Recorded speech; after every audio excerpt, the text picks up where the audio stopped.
Well, hey guys, good afternoon. Just wanted to make a real quick video showing you guys how I have set up my shop with all the dust collectors in it. I've had a few comments of people asking me how I have this set up, so I just figured I'd show you guys what's going on here. I don't have any centralized dust collection system going on in this tiny little shop, you know, with the blast gates and all the piping and whatnot. So I kind of just had to hodgepodge it all together best as I could. So I'll just do a quick rundown, show you guys what's going on. So we can start here at my saw stop table. I don't think I can get back here, but underneath this wing over here, I've got a CT MIDI that is connected to my blade guard. So, and it's got a Bluetooth remote, so when I'm over here using the saw, I can just kick it on when I'm about to start sawing, and obviously it'll work. So this hose is connected to a CT MIDI down below underneath there. And then I had to go buy a 90-degree, I got some stuff in the way, but I hope you guys can see that 90-degree adapter coming out of the back of my saw stop, and it's going up to this 4-inch hose, of which then comes out here. Okay, so that's where I connect my jet, what I'll show you in a second. So this is just a little adapter that I attached coming out of there, out of my outfeed table. So when I do want to use it, I've got to pull use my jet over here, and we'll get this out of the way for a second. So, which leads me to this guy. So this is my 1.5 horsepower Jet Vortex Cyclone dust collector, and all I did was I built a little base for it to pull it up off the ground, because I didn't want this to take up any space on the ground. So I've actually got some storage underneath this thing now. That's why it's up there so high. But this guy's main job is my saw stop and my planer. So as you guys saw, I just have this little 4-inch hose with one of the Rockler Dust Right connection handles. So I pull it down and I come over here when I'm running my saw stop, and I connect it just like that. So now that is connected to my saw stop.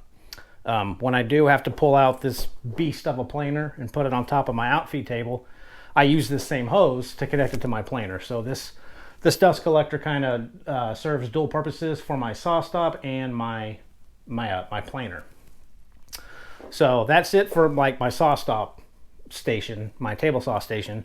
As far as the MFT, when I'm over here, when I'm doing, you know, my dominoes, my sanding, my biscuits, whatever hand tool that needs extraction, I've got a CT26 back here in the corner that I use with the hose set up right here. So I'm always kind of within, you know, arm's reach when I'm standing here doing whatever I'm using. I use the CT26 right here.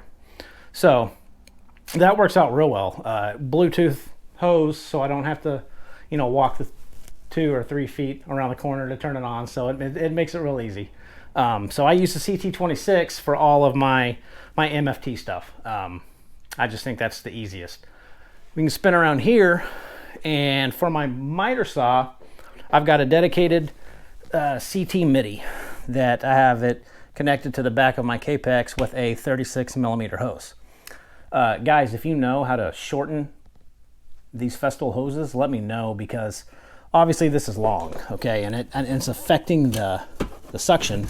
But I don't want to go buy another hose, because these things aren't cheap, but I don't think you can cut them. Maybe you can, and maybe I just don't know how. But the last thing I want to do is cut open a $200 Festool hose.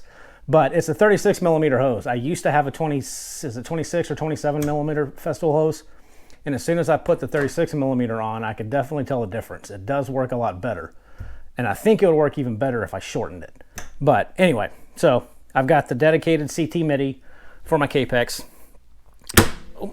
and then over here I've got another 1.5 horsepower Delta dust collector, and his main job is I've got a hardline 4-inch hose that goes, you know, from the connection point underneath these cabinets, and then it comes out underneath this cabinet and up to a dust scoop. I believe I got that from Rockler too, but it's the big gulp, I think is what it's called. And all it is I just cut a hole underneath my saw. So it's, you know, high volume, so it's not a huge sucking force. That sounds bad, but I just turned that on to hopefully catch some of the stuff that's floating in the air. It would be a lot better if this whole area was closed off, because then it would have, you know, more suction to pull in, but it still does a pretty good job. So, and it's connected to I have it on a Bluetooth remote. So I can sit here when I'm about ready to cut. I can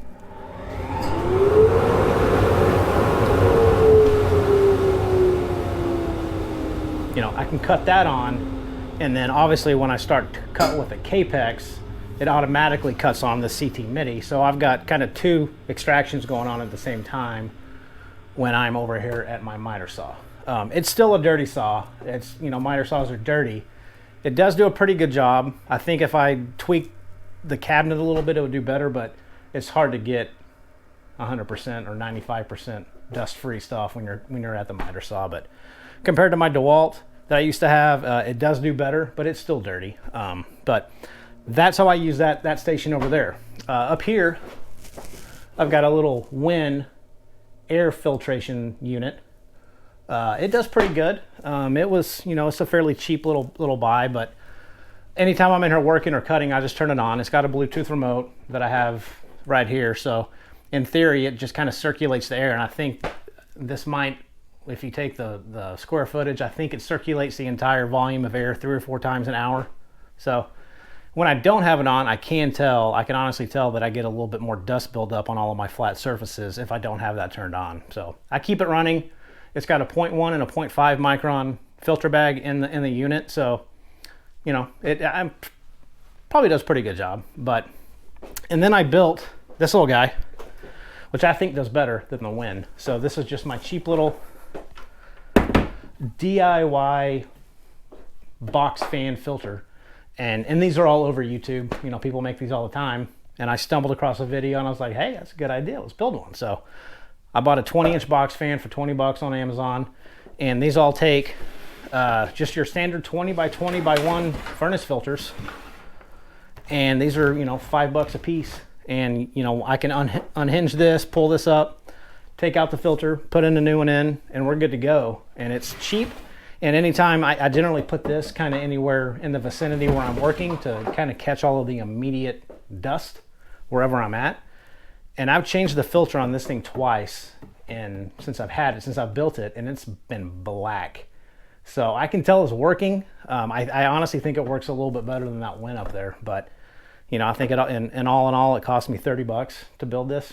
And, you know, when I'm not using it, I just push it underneath my saw stop out of the way. But I think it comes in pretty handy, and I've been pretty pleased with it. So anyway, guys, that's really it. Oh, I got one more. I've got this CT Sys that I have. I know it's overkill, but I've got this on top of my outfeed table, and I kind of just use this as just like you know, maintenance cleanup stuff, all the crap and dust that gets on top of my outfeed, my table saw table, you know, any of that debris stuff. I just use this sitting right here, clean it all off. Or if I got a bunch of dust underneath my feet over there, I'll use that, clean off under there. But it's just more of like a little maintenance little vacuum. But that's my dust collection system, guys. It's nothing fancy.